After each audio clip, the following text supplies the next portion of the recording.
সুপ্রিয় দর্শক, আমরা পেজ থেকে আমি আরিফ বলছি।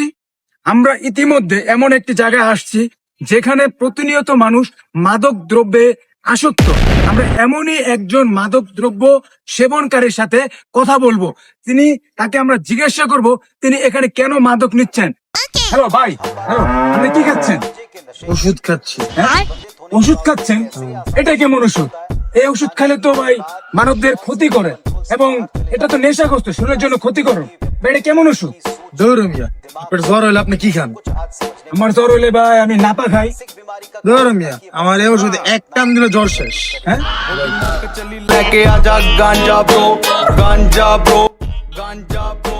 আপনার ক্যান্সার হলে আপনি কি করেন?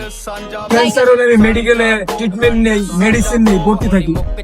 ধরো মিয়া, আমার এই ওষুধ দিনে 3 বার টান দিলে ক্যান্সারও শেষ। चिकटी ब्लंट सांझा ब्रो सांझा ब्रो गांजा ब्रो ভাই শরীরটা খারাপ লাগতেছে, একটা টান দেওয়া দেবো। ভাই ক্যামেরা বন্ধ করেন।